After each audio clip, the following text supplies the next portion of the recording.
YouTube channel Khimji કાચરિયાના માધ્યમ દ્વારા સત્સંગ સાંભળનારા સર્વ ભાવિક ભક્તજનોના હૃદયમાં બિરાજમાન પરમાત્માને મારા પ્રણામ। આજના વિડીયોમાં આપણે સાંભળવાનું છે શ્રીમદ દેવી ભાગવત। શ્રીમદ દેવી ભાગવતના અત્યાર સુધી આપણે 5 ભાગ સાંભળ્યા। આજે આપણે 6થો ભાગ સાંભળીશું। હરિ ઓમ। વ્યાસજી શુકદેવજીને કહે છે, પુત્ર, લગ્ન કરીને મને પિતૃ ઋણમાંથી મુક્ત કરવાનું તારું પરમ કર્તવ્ય છે। શુકદેવજી કહે છે, પિતાજી, લગ્ન કરવાથી હું સ્ત્રીને આધીન થઈ જઈશ અને પરાધીન થયા પછી, ખાસ કરીને જ્યારે સ્ત્રી મને પોતાના વશમાં કરી લેશે ત્યારે મને કયું સુખ મળશે? સ્ત્રી પુત્રરૂપી બંધનમાં આવેલો મનુષ્ય કોઈ પણ પ્રકારે છૂટી શકતો નથી। વ્યાસજી કહે છે, પુત્ર, ગૃહ નથી બંધનનું નિવાસસ્થાન કે નથી બંધનનું કારણ। જેનું મન ગૃહાશ્રમમાં આસક્ત થયું નથી તે ગૃહસ્થ હોવા છતાં પણ મુક્ત થઈ જાય છે। કારે શ્રેષ્ઠ કુળની કન્યા સાથે લગ્ન કરીને વૈદિક માર્ગનો આશ્રય લેવો જોઈએ। સૂતજી કહે છે, શુકદેવજીમાં અપાર બુદ્ધિ હતી, તેમનો દેખાવ શાંત હતો, તે મનથી સંન્યાસી થઈ ગયા હતા। આવા સુયોગ્ય પુત્રની આવી વાતો સાંભળીને વ્યાસજી કહે છે, હે પુત્ર, તું અત્યંત ભાગ્યશાળી છે।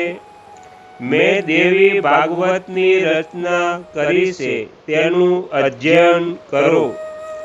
આ પુરાણના 12 સ્કંધ છે।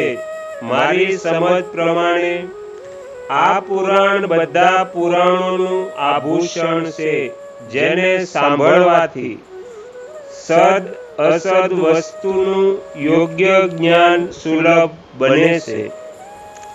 ભગવાન વિષ્ણુ બાળક રૂપે વટપત્ર પર સૂતા હતા। તેઓ વિચારવા લાગ્યા, હું બાળક કેમ બની ગયો? કયા ચેતન પુરુષે મારી આ સ્થિતિ કરી?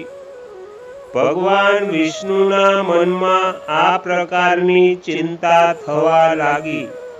એટલામાં ભગવતી યોગમાયાએ બધી શંકાઓના નિવારણ માટે અડધા શ્લોકમાં બધા જ પુરાણોને સિદ્ધ કરવાવાળા વચન કહ્યા।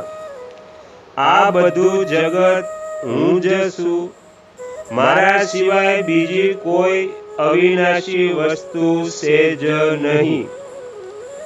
ત્યારે ભગવતી યોગમાયા તેમની સામે પ્રગટ થયા। તેમને 4 ભુજાઓ હતી। તેમનો દિવ્ય વિગ્રહ શંખ, ચક્ર, ગદા, પદ્મ વગેરે અનુપમ શોભતો હતો। મંદ હાસ્ય કરતા તે ભગવતી મહાલક્ષ્મી અપાર તેજસ્વી શ્રી વિષ્ણુની બરાબર સામે જ પ્રગટ થયા। સૂતજી કહે છે, તે સમયે બધે પાણી પાણી જ હતું।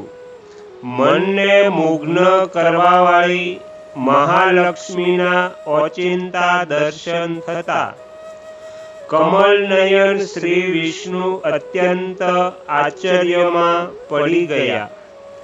રતિ ભૂતિ બુદ્ધિ, મતિ, કીર્તિ, સ્મૃતિ, ધૃતિ, શ્રદ્ધા, મેઘા, સ્વાહા, સ્વધા, શુદ્ધા, નિંદ્રા, દયા, ગતિ, તૃષ્ટિ, પુષ્ટિ, ક્ષમા, લજ્જા, જુંભા, તંદ્રા વગેરે શક્તિઓ તે મહાદેવીની સાથે ચારે બાજુ વિરાજમાન હતી.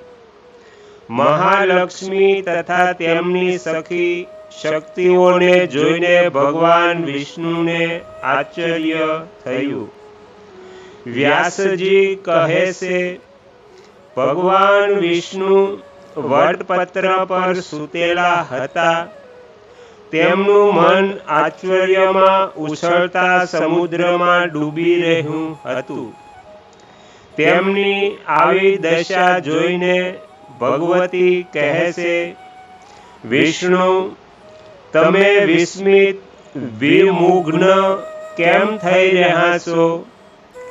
ભગવતી મહાશક્તિના પ્રભાવથી તમે મને ઓળખી શકતા નથી. તમે સગુણ પરબ્રહ્મ છો. તે જ રીતે હું પણ સગુણા શક્તિ છું. હવે તમારા નાભી કમળમાંથી બ્રહ્માની ઉત્પત્તિ થશે. રજોગુણથી સંપન્ન થઈ તેઓ સંપૂર્ણ જગતની રચના કરશે. ભગવાન વિષ્ણુ કહે છે, દેવી, થોડા સમય પહેલા મેં અડધા શ્લોક સાંભળ્યો હતો. તે પરમ રહસ્યમય વાણી કોના મુખેથી નીકળી હતી? મહાલક્ષ્મી કહે છે, સાંભળો વિષ્ણુ, હું સગુણ સ્વરૂપા ચતુર્ભુજવાળી ભગવતી છું. આ મારો પરિચય છે. મહાભાગ, તમે એ સમજી લો કે તે જ નિર્ગુણ ભગવતીએ આ અડધો શ્લોક કહ્યો છે. તેને પરમ પવિત્ર દેવી ભાગવત સમજી લેવું જોઈએ. વ્યાસજી કહે છે, મહાલક્ષ્મીની આ પ્રમાણેની વાત સાંભળીને ભગવાન વિષ્ણુએ તેને મહામંત્ર માનીને તેમના હૃદયમાં સદાને માટે સ્થાપિત કરી દીધો. થોડો સમય વ્યતીત થયા પછી તેમના નાભી કમળમાંથી પ્રગટ થયેલા બ્રહ્માજી દૈત્યોથી ભયભીત થઈને શ્રી વિષ્ણુની શરણમાં આવ્યા. ત્યારે શ્રી હરિએ ઘોર યુદ્ધ કરીને તે મધુ કૈટભ નામના દૈત્યોને માર્યા. પછી તેઓ સ્પષ્ટ અક્ષરવાળા અડધા શ્લોકોનો જપ કરવામાં મગ્ન થઈ ગયા. તેમને જપ કરતા જોઈને બ્રહ્માજીને અત્યંત આનંદ થયો. તેમણે ભગવાન વિષ્ણુને પૂછ્યું, જગદીશ્વર, આપ બધા દેવતાઓના આરાધ્ય છો. પછી આપ કોનો જપ કરી રહ્યા છો? ભગવાન વિષ્ણુ કહે છે, બ્રાહ્મણ, ભગવતીની ચિત્ત શક્તિથી હું, તમે અને સંપૂર્ણ પ્રાણીઓ ઉત્પન્ન થયા છે. હું તેમનું સ્મરણ કરું છું. વ્યાસજી કહે છે, બ્રહ્માજી ભગવાન વિષ્ણુના નાભી કમળ પર બિરાજમાન હતા. ત્યાં જ તેમણે તે અડધા શ્લોકોને યાદ કરી લીધો. ત્યાર પછી તેમના અપાર બુદ્ધિશાળી પુત્ર નારદજીને તેણે શિક્ષણ આપ્યું. નારદજીએ તે મને ભણાવ્યું. પછી મેં 12 સ્કંદોમાં તેનો વિસ્તાર કર્યો છે. હે મહાભાગ, તે વેદ સમાન પુરાણોનું તમે અધ્યયન કરો. તો અહીંયા શ્રીમદ દેવી ભાગવતમાં 6થો ભાગ સમાપ્ત થાય છે. હવે પછીના વિડીયોમાં આપણે 7મો ભાગ સાંભળીશું.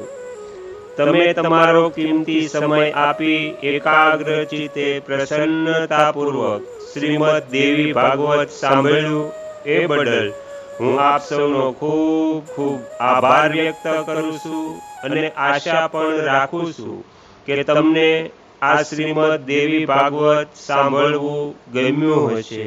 જો ગમ્યું હોય તો બીજા 5 લોકોને પણ સંભળાવજો.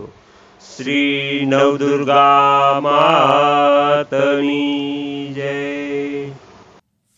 આગળના વિડીયો જોવા માટે આ ચેનલને સબસ્ક્રાઈબ કરો અને જો આ વિડીયો પસંદ આવ્યો હોય તો લાઈક કરો.